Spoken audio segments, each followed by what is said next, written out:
Hello everyone, my name is Bharat Tyagi, Faculty of Physics, PP Swani Center for Excellence. Okay, next question is a radioactive material A has decay constant 8 lambda, material B has decay constant lambda. Initially, they have same number of nuclei. After what time the ratio of number of nuclei of material B to A will be 1 by E. Okay, तो lambda A हमें दिया हुआ है 8 lambda and lambda B is lambda and n naught A and n naught B are equal initial number of nuclei है और हमें find out करना है यहाँ पे N B upon N A नहीं sorry N B upon N A हमें दिया हुआ है 1 अपॉन ई कितने टाइम में होगा ये हमें फाइंड आउट करना है okay so formula is N equals to N not e to the power minus lambda T so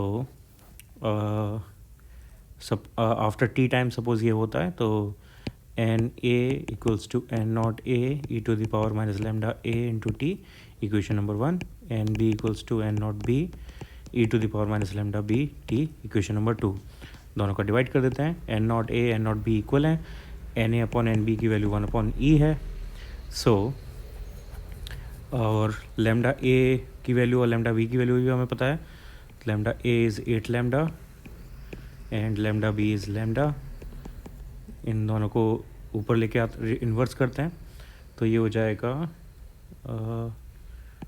E to the power minus 8 lambda T को मैं नीचे लेके आता हूँ तो ये हो जाएगा E to the power 8 lambda T minus lambda T तो E equals to E to the power 7 lambda T compare करेंगे तो हमारे पास आएगा 1 equals to 7 lambda T so T is equals to 1 upon 7 lambda this is the time after which the ratio will be 1 by E second question find the wavelengths of last line of Balmer series and last line of Lyman series okay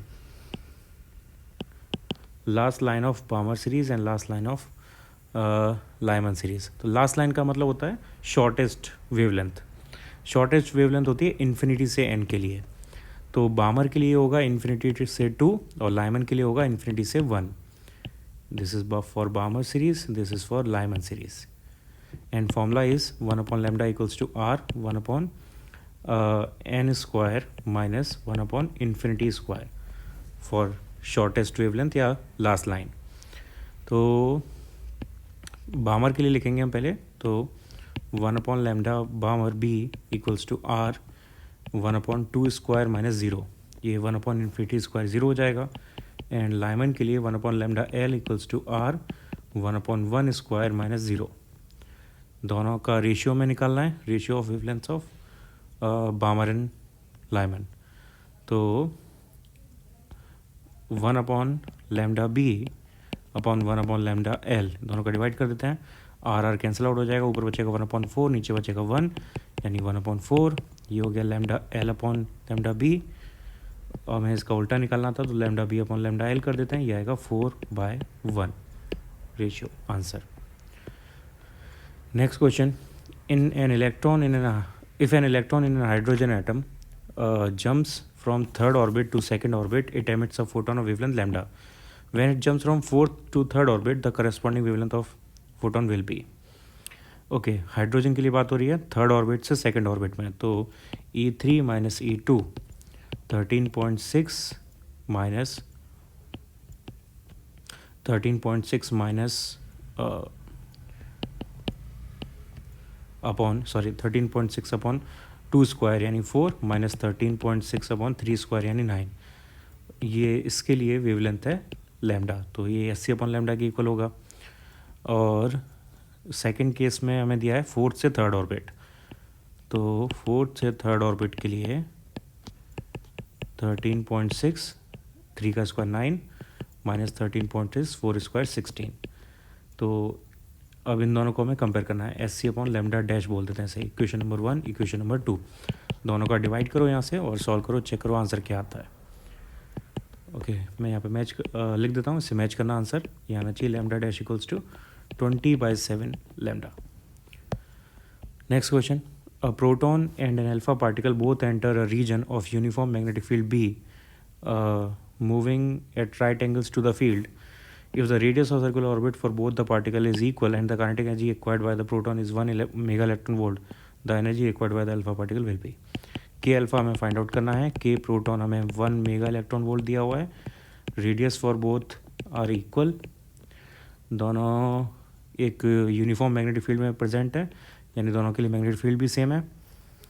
okay, so we already know that radius when charge particle move in perpendicularly to the magnetic field, तो circular motion में travel करने लगता है. Circular motion की radius का formula होता है इस केस में R equals to M V upon Q B, and M we momentum है, मोमेंटम को हम लिख सकते हैं 2km. ये हो गया. तो पहले इसे अल्फ़ा के लिए लिखते हैं. तो आर अल्फ़ा के लिए हो जाएगा √2k alpha mass of alpha divided by charge of alpha into B. Equation number 1. Now for proton, ये हो गया 2 kinetic energy of proton, mass of proton and charge of proton and magnetic field. Second, now we already know that alpha का mass is 4 times proton का mass and alpha का charge is 2 times proton का charge. ये सारी values यहाँ पे place करो, 1 और 2 को इक्वेट करो. R alpha equals to R P हमें ऑलरेडी पता है. यहाँ से सॉल्व करके हमें के पी निकालना है, के अल्फ़ा में दिया हुआ है. ओके, यहाँ से इसे सॉल्व करना, चेक करना क्या आंसर आता है. शुड बी ये सेम आना चाहिए. मैं आंसर लिख देता हूँ यहाँ पे, मैच करना आप. 1 मेगा इलेक्ट्रॉन वोल्ट, सेम ही आंसर आएगा. Okay, next question. In the spectrum of hydrogen the ratio of longest wavelength in Lyman series to the longest wavelength in Balmer series.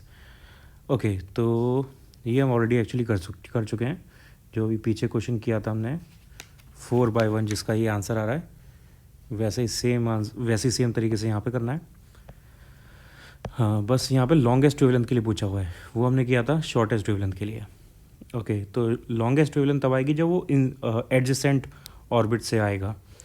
तो लाइमन के लिए इसका मतलब हुआ कि वो 1 पे आना चाहिए 2 से, तब हमें ठीक है, तब हमें लॉन्गेस्ट वेवलेंथ मिलेगी. और बामर के लिए 2 पर आना चाहिए वो 3 से. तो ये फॉर लाइमन, ये फॉर बामर. इन केसेस में हमें मैक्सिमम या लॉन्गेस्ट वेवलेंथ मिलेगी.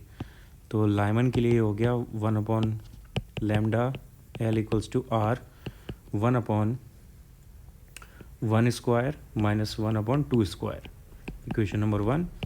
और बामर के लिए हो जाएगा R 1/2 स्क्वायर यानी 4 माइनस 1/3 स्क्वायर यानी 9. इन दोनों का डिवाइड करके रेशियो, हाँ ठीक है, हमें रेशियो निकालना है. इन दोनों का डिवाइड करना है. यहाँ से चेक करो रेशियो क्या आता है. मैं आंसर लिख देता हूँ यहाँ पे 5/27. इसको कंफर्म करना. Okay, next. Consider third orbit of helium plus ion using non relativistic approach. The speed of electron in this orbit will be what. Okay, हमें स्पीड चेक करनी है. Speed, okay, third orbit of helium plus ion using non relativistic approach. Non relativistic का मतलब है कि हमें relativity का जो प्रिंसिपल होता है उसके वजह से जो वेरिएशन आएगा उसको काउंट नहीं करना है. तो उसका मतलब ये है कि हमें बेसिकली जो हमने फॉर्मूले निकाले हुए हैं उन्हीं से काम चलाना है. हम उसमें रिलेटिविटी ऑलरेडी एंटर नहीं कराते हैं, सो उससे कोई प्रॉब्लम नहीं होगी. प्लांक कांस्टेंट हमें दिया हुआ है. ओके,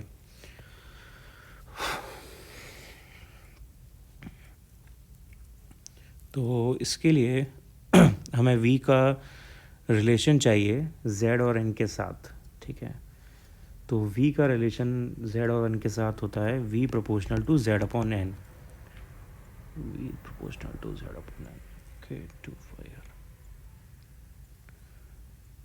ओके, दोबारा मुझे निकालना पड़ेगा. mvr equals to nh/2 and mv² r equals to k e square q या k z square e square upon k z e square upon r square. Okay,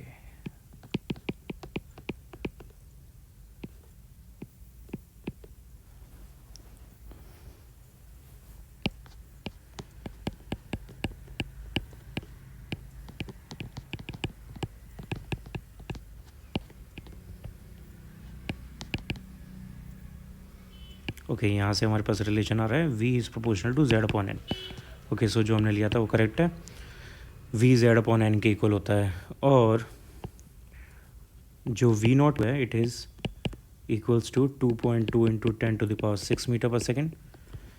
तो फॉर्मूला हो जाएगा v equals to v0 z/n तो Z helium के लिए हो गया 2 और N हमें क्वेश्चन में दिया हुआ है 3, तो 2/3 यानी 2.2 इंटू 2/3 इंटू 10⁻⁶, तो 4.4/3 4.4/3 हो गया लगभग 1.4 something into 10⁻⁶ metre per second.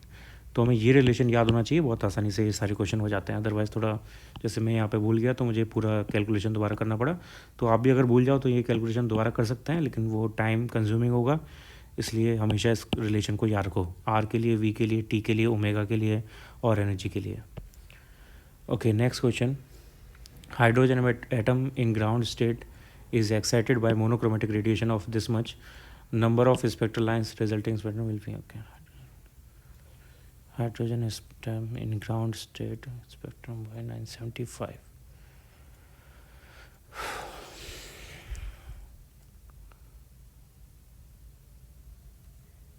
Okay, तो हमें लैम्डा दिया हुआ है और हमें एनर्जी चाहिए 975 एंगस्ट्रॉम।